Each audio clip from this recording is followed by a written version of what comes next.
സുഹൃത്തുക്കളെ, ഈ തമിഴ് നടനെ അറിഞ്ഞാത്ത ഒരു മലയാളികളും കാണത്തില്ല അല്ലേ? മധുരയിലാണ് ജനനം. വളരെ സാധാരണ ജോലികളൊക്കെ ചെയ്ത് സാധാരണ ജീവിതമായിരുന്നു ആദ്യം ഉണ്ടായിരുന്നത്. പിന്നെ ചെന്നൈയിലേക്ക് വരികയും സിനിമയിലേക്ക് കയറാൻ ഒരുപാട് ബുദ്ധിമുട്ടുകയും ചെറിയ ചെറിയ വേഷങ്ങളാണ് ചെയ്തത്.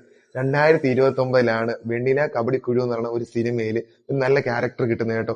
അതിൽ ഒരു പെറോട്ട തിന്നുന്ന സീനുണ്ട്, ഒരു കോമഡി സീനാണ്. ആ സീൻ എല്ലാവർക്കും ഇഷ്ടപ്പെടുകയും പുള്ളിക്കാരനെ പെറോട്ട സൂരി എന്ന് അറിയപ്പെടുകയും ചെയ്യും.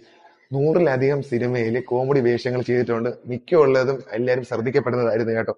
പിന്നെ 2023 ആയപ്പോഴേക്കും പുള്ളിക്കാരൻ മൊത്തത്തിൽ ചേഞ്ച് ആയിട്ടോ. അത്രയും നാൾ കോമഡി വേഷങ്ങളൊക്കെ ചെയ്തുകൊണ്ടിരുന്ന ആള് പിന്നെ ഒരു സീരിയസ് വേഷത്തിലേക്ക് വരികയാണ് ചെയ്യുന്നത്. ഒരു പോലീസുകാരന്റെ വേഷത്തിൽ. അത് വിടുതലൈ പാർട്ട് 1 ആണ് കേട്ടോ. 2023 ഇറങ്ങിയ പടമാണ്. അതിൽ നല്ലൊരു ക്യാരക്ടർ ആയിരുന്നു, എല്ലാവർക്കും ഇഷ്ടപ്പെടുകയും നല്ല ഹിറ്റും ആയിരുന്നു കേട്ടോ. അതിനുശേഷം ഗരുഡൻ സിനിമ ചെയ്തു, അതും നല്ല ഹിറ്റായിരുന്നു, അതിലും കൊള്ളായിരുന്നു. പിന്നെ വിടുതലൈ പാർട്ട് 2 വന്നു. അതിനും നേരത്തെ തുടക്കമാണ്. അതേപോലെ തന്നെ ഫസ്റ്റിനെ പോലെ തന്നെ മികച്ചതായിരുന്നു സെക്കൻഡ്.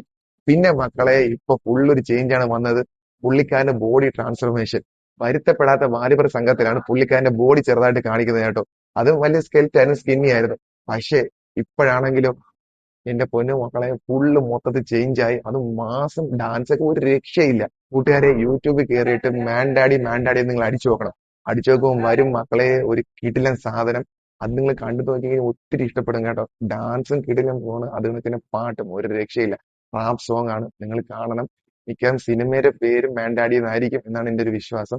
സിനിമ ഇറങ്ങട്ടെ, വളരെ വിജയത്തിലേക്ക് എത്തട്ടെ എന്ന് ഞാൻ ആശംസിക്കുന്നു.